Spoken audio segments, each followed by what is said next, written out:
बेसुध हालत में एक लड़की अर्धनग्न अवस्था में 40 मिनट चलकर लगभग 6.5 किलोमीटर का सफर तय करती, और वह भी दिल्ली शहर में, जहां से हर वक्त हजारों लोग यूं ही गुजर जाते हैं। पुलिस भी तैनात रहती है, तमाम कैमरे देखते रहते हैं, लेकिन उस लड़की को ना किसी कैमरे ने, ना किसी पुलिस वाले ने, ना ही किसी राहगीर ने देखा। लेकिन एक भला इंसान उस लड़की को तब देखता है जब वह सड़क के किनारे पड़ी होती है। उस लड़की को हॉस्पिटल पहुंचाया जाता है, तब पता चलता है कि उसके साथ सामूहिक बलात्कार किया गया। अब बात पुलिस में पहुंचती है, लेकिन पुलिस इस मामले को बिल्कुल दबाती है, शांत कर लेती है। लेकिन इसमें एक महिला ऑफिसर एसीपी ऐश्वर्या सिंह की जैसे ही इस केस पर नजर पड़ती है, वह कसम खाती हैं कि जब तक अपराधियों को सलाखों के पीछे नहीं पहुंचा देगी, तब तक वह चैन से नहीं बैठेगी। एक टीम गठित की जाती है।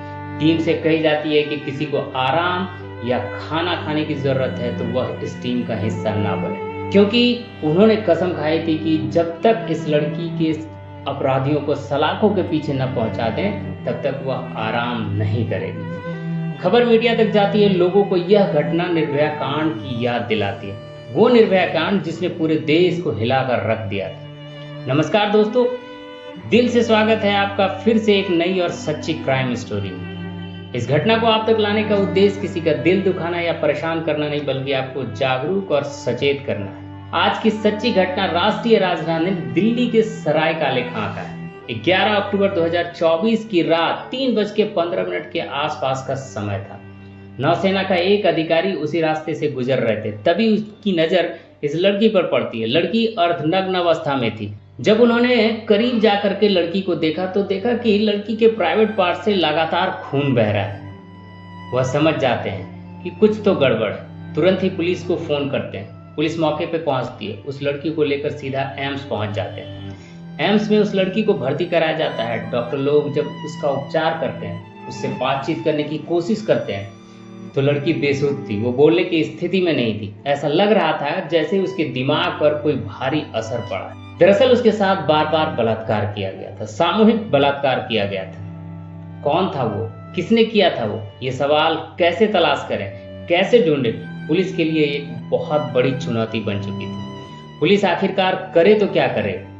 जब लड़की से बातचीत करने की कोशिश कर रहे थे, वो लड़की बेसुध थी, बोलने की स्थिति में नहीं थी, मानो मानसिक रूप से पूरी तरह बीमार हो चुकी, कुछ भी बोल नहीं पा रही। डॉक्टर उसका उपचार लगातार करते रहते हैं। सोचिए, यदि वह नौसेना का अधिकारी इस लड़की को न देखा होता और उसे वक्त पर हॉस्पिटल लेकर नहीं गए होते, तो शायद आज वो लड़की बच नहीं पाती, क्योंकि उसका खून जो है प्राइवेट पार्ट से काफी बह चुका था।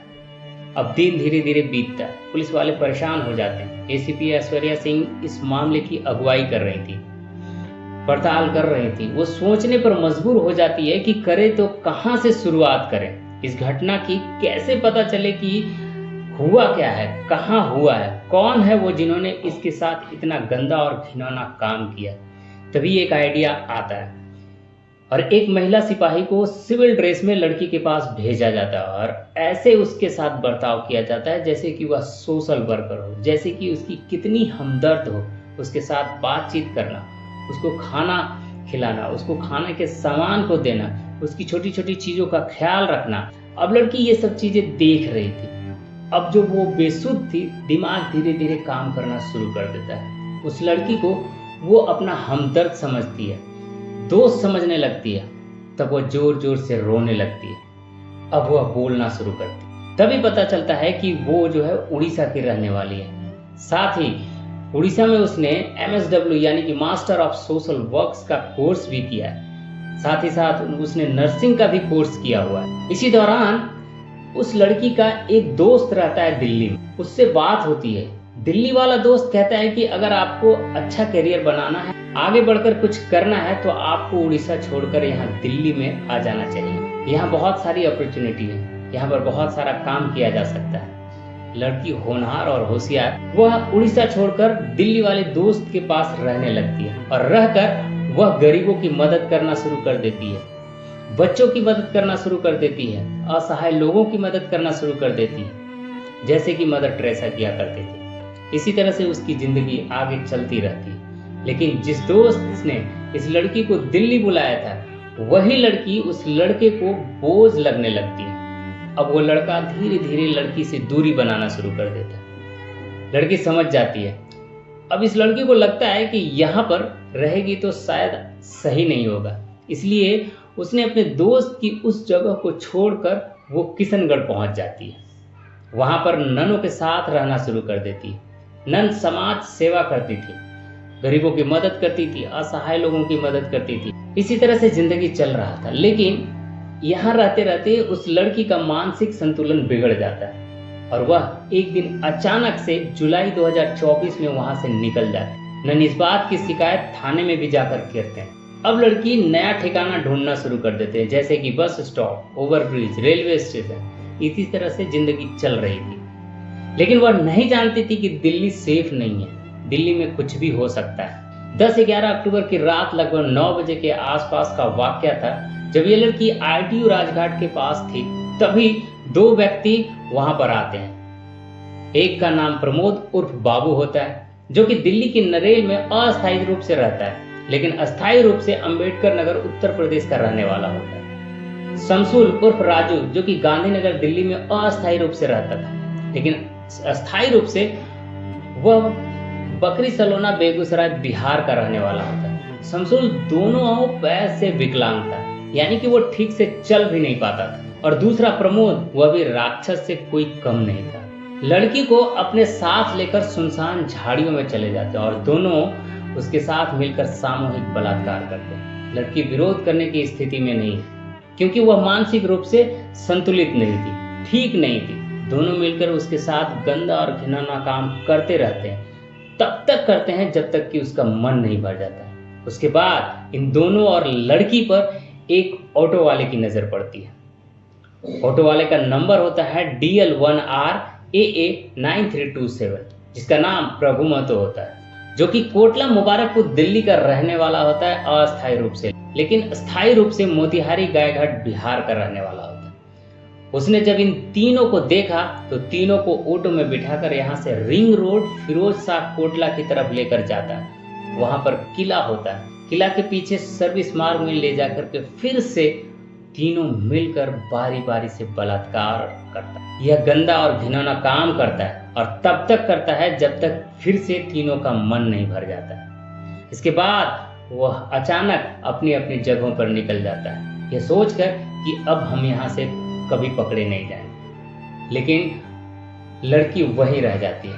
अब लड़की को जब होश आता है तब रिंग रोड से आश्रम की तरफ चलती है। धीरे धीरे चलते चलते वह लगभग सराय काले खां तक पहुंच जाती है। 6.1 किलोमीटर अगर पैदल कोई इस रास्ते को सफर तय करता है और धीरे धीरे चलता है तो कम से कम 2 घंटे लगेंगे वहां तक पहुंचने में। यानी कि 3:15 पर उस लड़की पर एक नौसेना अधिकारी की नजर पड़ती है, जब वह बैठी हुई थी। फिर वही होता है जैसा कि कहानी की शुरुआत में हमने बताया हुआ। अब ऐसी स्थिति में 10 टीमें बनाई जाती है ACP ऐश्वर्या सिंह के नेतृत्व में, और कहा जाता है कि जिस किसी को भूख लगती हो, जिस किसी को काम नहीं करना है, वो टीम का हिस्सा ना बने, क्योंकि इस लड़के को इंसाफ दिलाना है। टीम ने काम करना शुरू कर दिया और लगभग 700 कैमरे देखे जाते हैं। 150 ऑटो वालों को पकड़ा जाता है, क्योंकि ऑटो की लीड तो मिल ही चुकी थी। साथ ही साथ लीड मिली थी एक विकलांग लड़के की। अब पुलिस ने अपना काम किया। 21 दिन लगे पुलिस को, लेकिन 21 दिन में पुलिस आखिरकार उस दरिंदों तक पहुंच जाती है। उन्हें गिरफ्तार किया जाता है और गिरफ्तार करके उनको जेल भेज दिया जाता है। जब इस घटनाक्रम का खुलासा होता है तो लोगों को यकीन नहीं हो रहा था कि जैसे निर्भया के साथ दरिंदगी हुई थी, यह दरिंदगी जो हुई है उड़ीसा की इस लड़की के साथ वह कम नहीं है।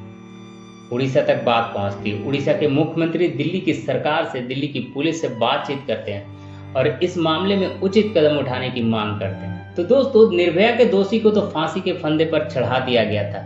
अब देखने वाली बात यह है कि क्या यह अपराधी फांसी के फंदे पर चढ़ेंगे या फिर अपराधी कुछ दिन के बाद छूट जाएंगे। हम अपनी इस कहानी के माध्यम से अधिकारियों से यही अपील करेंगे कि मामले को फास्ट ट्रैक कोर्ट में चलाया जाए और इस अपराधियों को कम से कम समय में फांसी के फंदे पर चढ़ाया जाए। वैसे ही मिसाल पेश की जाए जैसे कि निर्भया के दोषियों के साथ हुआ। जैसा उस नौसेना के अधिकारियों ने किया, वह भी सैल्यूट के हकदार है। साथ ही ACP ऐश्वर्या सिंह भी सैल्यूट के हकदार है। मैं चाहूंगा कि ऐसे अधिकारी के लिए कमेंट में सैल्यूट जरूर लिखें। तो इसी के साथ हम आपसे विदा लेते हैं, फिर मिलते हैं एक नए एपिसोड में एक और सच्ची घटना के साथ। तब तक के लिए सावधान रहें, सुरक्षित रहें, साथ ही अपने फैमिली का भी ख्याल रखें। यह वीडियो को देखने के लिए बहुत बहुत धन्यवाद। जय हिंद।